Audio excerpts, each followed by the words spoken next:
ദൈവത്തിരുനാമത്തിന് മഹത്വമുണ്ടാവട്ടെ. Bible reading പ്രോഗ്രാമിൽ സംബന്ധിക്കുന്ന ഏവർക്കും കർത്തൃനാമത്തിൽ സ്നേഹവന്ദനം. പുറപ്പാട് പുസ്തകം 35-ാം അധ്യായം നമ്മളിന്ന് വായിക്കുക. അത് വായിക്കുമ്പോൾ ഞാൻ സമാഗമന കൂടാരവുമായി ബന്ധപ്പെട്ട തിരശ്ശീലയെക്കുറിച്ച് അല്പസമയം ചിന്തിക്കുവാൻ ആഗ്രഹിക്കുകയാണ്. നിങ്ങൾ ക്രമമായി ഓരോ അധ്യായങ്ങൾ വായിച്ചു പോവുക. 35-ാം അധ്യായം ഇന്ന് വായിക്കണം. ഈ തിരശ്ശീല വിശുദ്ധ സ്ഥലവും അതിവിശുദ്ധമായ സ്ഥലവും തമ്മിൽ വേർതിരിച്ചിരുന്ന ഒരു തിരശ്ശീലയാണ്. ഇതുണ്ടാക്കാൻ വേണ്ടി ഉപയോഗിച്ചത് നീലനൂൽ, ധൂമ്രനൂൽ, ചുവപ്പ് നൂൽ എന്നിവയാണ്. അത് 3 കാര്യങ്ങളെയാണ് ഈ നൂലുകൾ സൂചിപ്പിക്കുന്നത്. നീലനൂൽ ആകാശത്തെ ആണ് ഇത് സൂചിപ്പിക്കുന്നതെങ്കിൽ ധൂമ്രനൂല് രാജ്യത്വത്തെയാണ് സൂചിപ്പിക്കുന്നത്.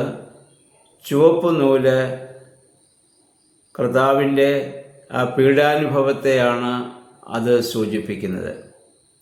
അതോട് ചേർന്ന് പിരിച്ചതായ പഞ്ഞിനൂലുണ്ട്, അത് അതിൻ്റെ സൈഡിലുമുണ്ട്. ഈ പ്രധാനപ്പെട്ട ഈ 3 നൂലുകൾ കൊണ്ട് അവിടെ ഒരു തിരശ്ശീല ഉണ്ടാക്കി വിശുദ്ധ സ്ഥലവും അതിവിശുദ്ധ സ്ഥലവും തമ്മിൽ വേർതിരിച്ചിരുന്നു. അതിൽ കെരൂബുകളുടെ രൂപം കൊത്തിവെച്ചിരുന്നു, അല്ലെങ്കിൽ അതിലെ തുന്നിച്ചേർത്തിരുന്നു.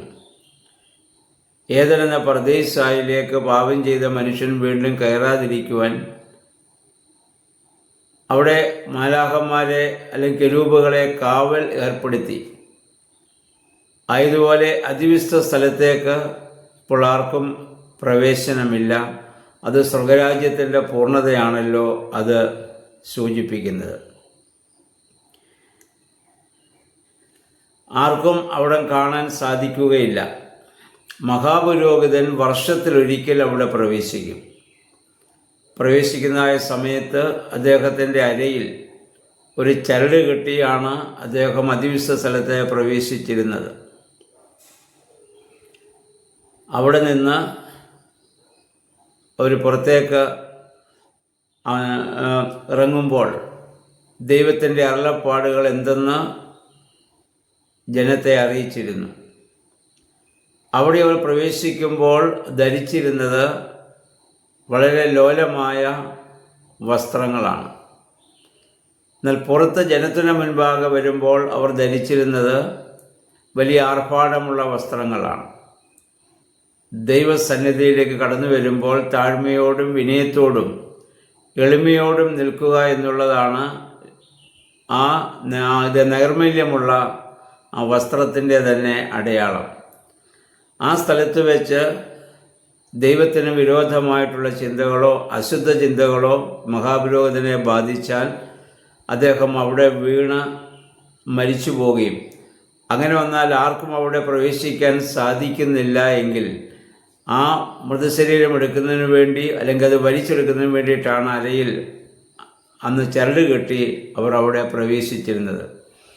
നമുക്കറിയാം, സക്കറിയ പുരോഹിതനും സ്നാപക യോഹന്നാൻ്റെ പിതാവായ സക്കറിയ പുരോഹിതനും ഇതുപോലെ അദ്ദേഹത്തിൻ്റെ ക്രമപ്രകാരം അതിവിശുദ്ധ സ്ഥലത്ത് ദൈവഹിതം അറിയാൻ വേണ്ടി വർഷത്തൊരിക്കൽ പ്രവേശിച്ചപ്പോഴാണല്ലോ സ്നാപക യോഹന്നാൻ്റെ ജനനത്തെക്കുറിച്ചുള്ള അറിയിപ്പ് അദ്ദേഹത്തിന് അവിടെ ലഭിക്കുന്നത്. അവിടെ വെച്ച് അദ്ദേഹം അത് അവിശ്വസിച്ചു. വൃദ്ധനായ എനിക്കിനി എങ്ങനെ മക്കൾ ജനിക്കും? അതുകൊണ്ട് അദ്ദേഹം പിന്നീട് സംസാരശേഷി നഷ്ടപ്പെട്ടതായും പിന്നീട് യോഹന്നാൻ്റെ ആ ജനനം വരെയും സംസാരശേഷിയില്ലാതെ ജീവിച്ചെന്നും യോഹന്നാനെ ദേവാലയത്തിൽ കൊണ്ടുവരുന്ന സമയത്ത് യോഹന്നാൻ എന്ന് പേര് പറഞ്ഞ് അദ്ദേഹം അപ്പോൾ തന്നെ സംസാരശേഷി അദ്ദേഹത്തിന് തിരികെ ലഭിച്ചതൊക്കെയും നമ്മൾ വിശുദ്ധ ബൈബിളിൽ ലൂക്കോസിൻ്റെ സുവിശേഷത്തിൽ നമ്മൾ ഇത് വായിക്കുന്നുണ്ട്. നമ്മുടെ കർത്താവ് ക്രൂശിൽ മരിച്ചപ്പോൾ ദേവാലയത്തിൻ്റെ തിരശ്ശീല മുകൾ മുതൽ അടിവരെയും ചീന്തിപ്പോയി എന്ന് നമ്മൾ വായിക്കുന്നുണ്ട്. ഈ തിരശ്ശീല ചീന്തിയതിൻ്റെ അർത്ഥം ആ വേർപാടിൻ്റെ നടിച്ചുവർ ഇടിച്ചു കളഞ്ഞു എന്ന് എഫേസ്യ ലേഖനത്തിൽ പൗലോസ് ശ്ലീഹ പറയുന്നതാണ്. അതായത് വിശുദ്ധ സ്ഥലവും അതിവിശുദ്ധ സ്ഥലവും തമ്മിലുള്ളതായ വേർപാട്. ഇന്ന് മനുഷ്യന് സ്വർഗരാജ്യത്തിലേക്കുള്ള പ്രവേശനം സാധ്യമായി. പഴയ നിയമത്തിൽ ആ പ്രവേശനം ഒരിക്കലും സാധ്യമല്ല. അത് കാണിക്കാൻ വേണ്ടിയാണ് ആ തിരുശ്ശേരി അവിടെയുള്ളത്. പുതിയ നിയമത്തിൽ സ്വർഗരാജ്യത്തിലേക്കുള്ള പ്രവേശനം വാതിൽ നമുക്ക് വേണ്ടി അവിടെ തുറക്കപ്പെട്ടു. പറുദീസയുടെ വാതിലുകളും അവിടെ തുറക്കപ്പെട്ടു. അതുകൊണ്ടാണ് കർത്താവ് അനുദപിച്ചതായ തന്നോട് ഒപ്പം ക്രൂശിക്കപ്പെട്ട് അനുദപിച്ച കള്ളനോട് പറഞ്ഞത്, നീ എന്നോടുകൂടെ പറുദീസയിൽ പ്രവേശിക്കും എന്ന് പറഞ്ഞത് നമുക്ക് ഓർമ്മയുണ്ടല്ലോ.